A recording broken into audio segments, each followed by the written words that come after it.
ძალიან საინტერესო ფორტეპიანო, მექანიკური, რომელიც თვითონ უკრავდა, სადენები, რომელიც დენში მიდიოდა, პერფოლენტი, თავისი დაპროგრამებული ნოტები, ქვემოთ აქვს დიდი ბორბალი, დიდი მოტორი, ეს ტრიალებდა, პერფოლენტი ტრიალებდა და ფორტეპიანო თვითონ უკრავდა. მე ხა დავატრიალებ ამას სახელურს.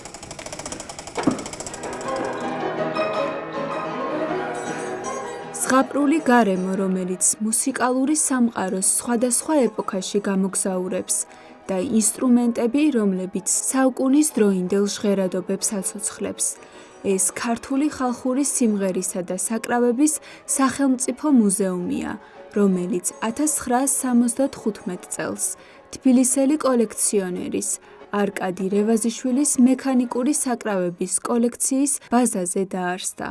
აქ დაცულია ძველი ფოლკლორული ჩანაწერები, ფოტო, ფონო, აუდიო და ვიდეო მასალა, ქართული ხალხური, აღმოსავლური და ევროპული საკრავების მრავალი ნიმუში. მუზეუმის დაარსება უკავშირდება ცნობილი კოლექციონერის არკადი რევაზიშვილის სახელს, რომელიც დაიბადა 1903 წელს საგარეჯოში. ის არ გახლავთ მუსიკოსი, იყო კოლექციონერი, თუმცა ბავშვობიდანვე გახლავთ დაინტერესებული მუსიკით და მთელი სიცოცხლის განმავლობაში აგროვებდა მუსიკალურ ინსტრუმენტებს. განსაკუთრებით აღსანიშნავია მის კოლექციაში არსებული მექანიკური მუსიკალური საკრავები, რომლებიც დღემდე ცოცხლად ჟღერს და განსაკუთრებულ აღტაცებას იწვევს ჩვენს მუზეუმში მოსული დამთვალიერებლებისა. მისი გარდაცვალების შემდგომ მისმა მეუღლემ, ქალბატონმა როზა რევაზიშვილმა სახელმწიფოს გადასცა ეს კოლექცია და სთხოვა, რომ დაეარსებინა მუზეუმი. ძალიან ბევრი დამთვალიერებელი ყავდა მის სიცოცხლეში ამ კოლექციას და შემდეგ უკვე ამ კოლექციის ბაზაზე დაარსდა ჩვენი მუზეუმი, რომელსაც 1984 წელს ეწოდა ხალხურ საკრავთა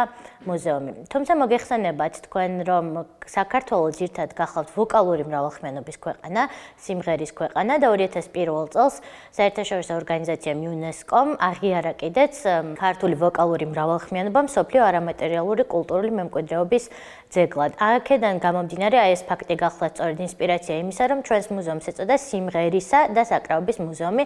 სხვათაშორისაც განსვანებული ბატონი ანზორ ერქომაიშვილის ძალიან დიდი ღვაწლით გახლავთ ამაში. სიმღერის მუზეუმი სულ რამდენიმე გახლავთ მსოფლიოში და ერთ-ერთი მათგანი არის ჩვენი მუზეუმი. საექსპოზიციო სივრცე სამ დარბაზს მოიცავს.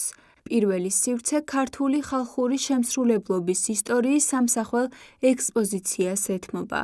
აქ დაცულია სიმებიანი, ჩასაბერი და დასარტყამი საკრავების სხვადასხვა დროის ნიმუშები.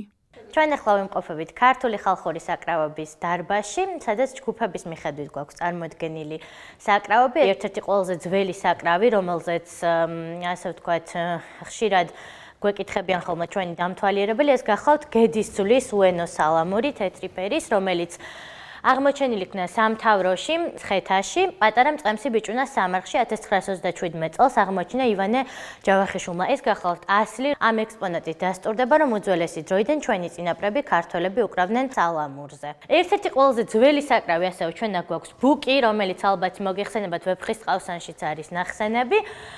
ბუკი არის ლითონისგან დამზადებული, ეს გახლავთ სასიგნალო ფუნქციის მქონე საკრავი, როდესაც მტერი შემოესევდა ქვეყანას, ანაიმე მნიშვნელოვანი ამბავი ხდებოდა, მაშინ ბუკში ჩაბერავდნენ და შორს გააგებინებდნენ რაიმე მნიშვნელოვან ამბავს. დოლი, დაირა და დიპლიპიტო, სამი დასარტყამი საკრავი, რომლებიც ძირითადად ესე არის ცნობილი მეცნიერებაში, რომ აღმოსავლური ქვეყნებიდან გახლავთ შემოსული, ესეთი ხის ჯოხებით უკრავდნენ მასზე, დიდს უფრო ბოხი ხმა ჰქონდა, პატარას უფრო წვრილი და შესაბამისად ესეც უფრო ქალაქურ მუსიკაში გამოიყენებოდა. ჩვენ აქ მცირედი დროებითი გამოფენა მოვაწყეთ აიუმა აფხაზური ჩანგი არფის ტიპის საკრავი, რომელზეც ბოლო ცნობები გქონდა, რომ სოფელ აჭანდარაში შეიძინესო ბოლო ეგზემპლარი აიუმასი და იმის შემდეგ საქართველოში აღარ დასტურდებოდა აიუმა. დაკვრის ტექნიკის მიხედვით გვაქვს მოსაზიდი საკრავი, მაგალითად ჩანგი, რომელიც ერთ-ერთი ყველაზე ძველი საკრავი გახლავთ არფის ტიპის საკრავი. საქართველოში 5000 წლის ისტორია აქვს, ძველ ერქვა მრავალძალი, ძალი მოგეხსენებათ, რომ ნიშნავს სიმს ქართულად, ძველ ქართულად და აი მრავალძალი, ანუ მრავალსიმიანი საკრავი. ყველასთვის ნაცნობი და საყვარელი საკრავი გახლავთ ფანდური, რომელსაც რა თქმა უნდა თავისი ადგილი აქვს ჩვენს მუზეუმშიც მიჩენილი. ეს არის პნევმატურ კლავიშიან საკრავთა ჯგუფი შეიძლება პირობითად ვთქვათ, სულ 2 საკრავია, გარმონი. ეს კი პატარა მინიატურული გარმონი გახლავთ წიკო-წიკო, რომელიც ასევე ქართლში და რაჭაში ცეკვების თანხლებისთვის გამოიყენებოდა. ქართული სივრციდან აღმოსავლური საკრავების დარბაზში მოხვდებით, სადაც საქართველოში მცხოვრები ეთნიკური უმცირესობების მუსიკალური საშემსრულებლო ისტორიაა წარმოდგენილი.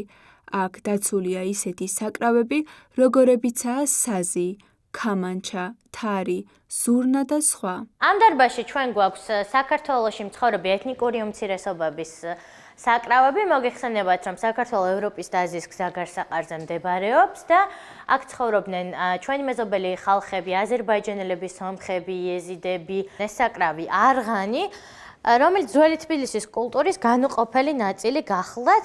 ეხლა ჩვენ შეგვიძლია რომ ავაჟღეროთ ეს საკრავი და მოვისმინოთ როგორი ხმა აქვს. მესამე დარბაზი ევროპული საკრავების ექსპონირებას ეთმობა. აქ დაცულია როგორც კლასიკური, ისე მექანიკური ინსტრუმენტები. ეს სივრცე დამთვალიერებლისთვის ყველაზე საინტერესო და მიმზიდველია. თუ რატომ ამას დარბაზში შესვლის პირველივე წამიდან მიხვდებით.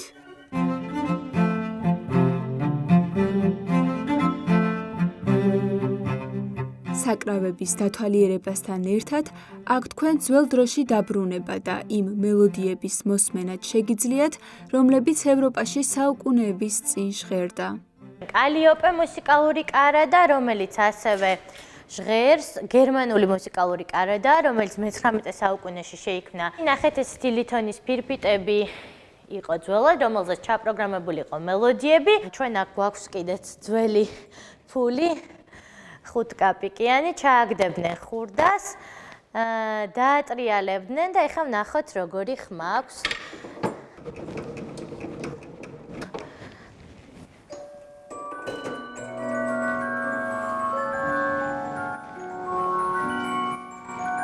ქართული ხალხური სიმღერისა და საკრავების სახელმწიფო მუზეუმი კვლავ აგრძელებს უმნიშვნელოვანესი მიზნისკენ სწრაფვას, რაც სხვადასხვა კულტურული ძეგლის ექსპონირებას, დაცვას, სისტემატიზაციას და ფონდების ახალი ექსპონატებით გამდიდრებას გულისხმობს.